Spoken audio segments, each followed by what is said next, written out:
Hello guys, কি খবৰ আপোনালোকৰ? আশা কৰো সকলোৰে ভাল, মোৰো ভাল। আজি আকৌ নতুন এটা ব্লগলৈ আপোনালোক সকলোকে স্বাগতম জনাইছো। আজিৰ ব্লগটো মোৰ হ'বলৈ গৈ আছে মোৰ নিজৰ ফাৰ্মখনৰ ওপৰত। ফাৰ্মখনৰ পৰা মই লাভৱান হৈছো নে নাই হোৱা সকলোখিনি আপোনালোকৰ আগত আলোচনা কৰিম।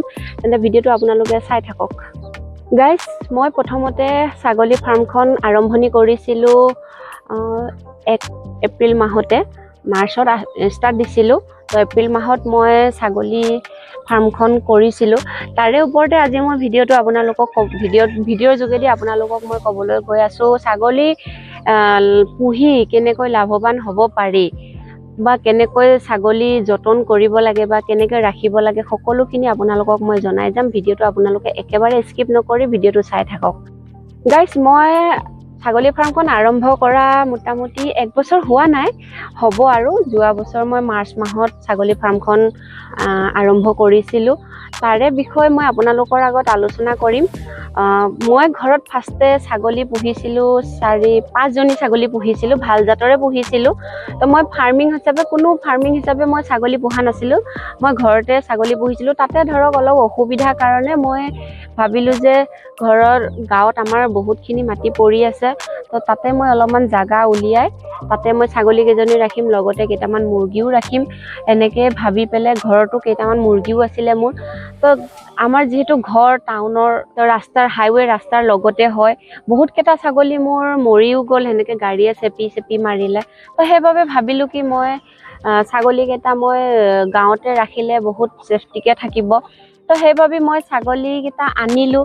তো মই ঘৰত যিভাৱে ৰাখিছিলোঁ ভাবিছিলোঁ কি ফাৰ্মতো মই এইভাৱে ৰাখিব পাৰিম, কিন্তু মোৰ ভবাখিনি অলপ ভুল হ'ল। কাৰণ মই ঘৰত ধুনীয়াকৈ ৰাখিছিলোঁ, কাৰণ চবফালে বেৰা ঘূৰা দি মই ধুনীয়াকৈ মানে আমি মানুহ যেনেকৈ থাকোঁ সেনেকৈ ৰাখিছিলোঁ। তো মই ইয়াতে ভাবিলোঁ কি যে ইয়াতে ৰাখিলে চাগে ছাগলীকেইটা একো অসুবিধা নাপাব, সিহঁতে ভালে পাব, মুকলি জেগা। তো মোৰ ভাবাটো ভুল আছিলে। তো ভুল কেনেকৈ হ'ল মানে মই সিহঁতক দিয়াত ধুনীয়াকৈ বাঁহৰ চাঙে ধুনীয়াকৈ দিলোঁ। তাৰপিছত কি হ'ল দিলোঁ আৰু চাৰিওফালে মানে মই ধুনীয়াকৈ বেৰা ঘূৰা লগাই দিলোঁ।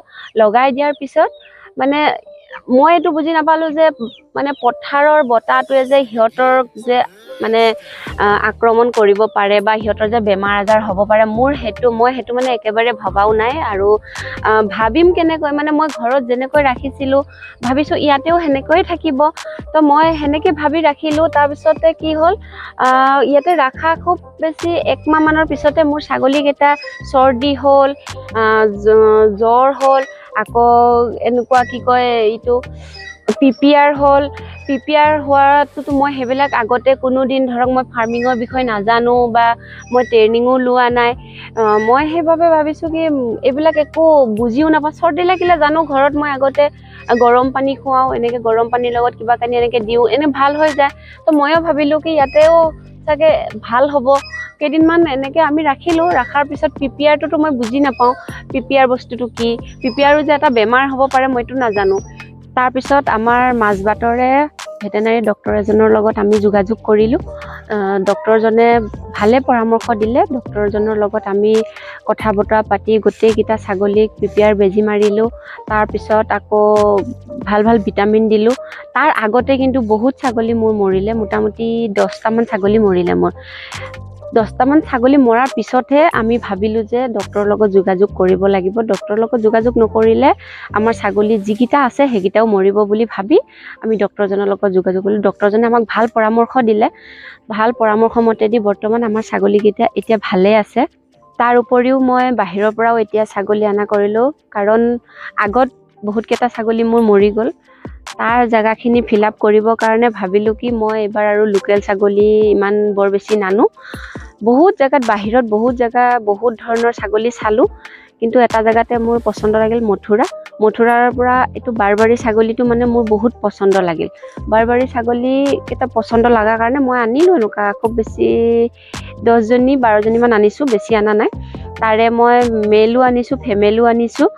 তো আছে এতিয়া ধুনীয়াকৈ মোৰ আগৰ ভিডিঅ'কেইটাত হয়তো আপোনালোকে দেখাই পাইছে বৰ্তমান মোৰ আছে তাৰ উপৰি মই বিক্ৰীও কৰিছোঁ মোৰ ছাবস্ক্ৰাইবাৰ কেইজনমানে মোৰ পৰা লৈও গৈছে ছাগলী তেওঁলোকেও ভালে পাইছোঁ বুলিয়ে কৈছে তো এতিয়া মোৰ তাতে এভেইলেবল আছেই ছাগলী যদি আপোনালোকৰ কাৰোবাক লাগে তেতিয়াহ'লে কণ্টেক্ট কৰিব পাৰে ছাগলী ব্যৱসায়টো লাভ নোহোৱা নহয় লাভ আছে আৰু আমাক মানে অলপ নলেজটো দৰকাৰ হয় মোৰ যিহেতু নলেজটো কমকৈ আছিল কাৰণে মই অলপমান লোকচানো হ'ল তো এতিয়া বৰ্তমান মই লোকচানত নাই এতিয়া মই ধুনীয়াকৈ চলি আছোঁ আৰু চলিও আছোঁ ছাগলী হৈও আছে বিক্ৰীও কৰি আছোঁ তো মই এইটোৱে ক'ব বিচাৰোঁ যে আমি যদি কিবা এটা বিজনেছ কৰিব বিচাৰোঁ তাৰ আগতে আমাক নলেজটো বেছি প্ৰয়োজন হয় মোৰো ইমান নলেজ নাই 100ৰ 50% মান নলেজ বৰ্তমান হৈছে এতিয়া আগতো ইমানখিনি নলেজ নাছিলে তো মানুহে যি বিজনেছে নকৰক কিয় বিজনেছটোৰ ওপৰত অলপ হ'লেও নলেজটো লাগিব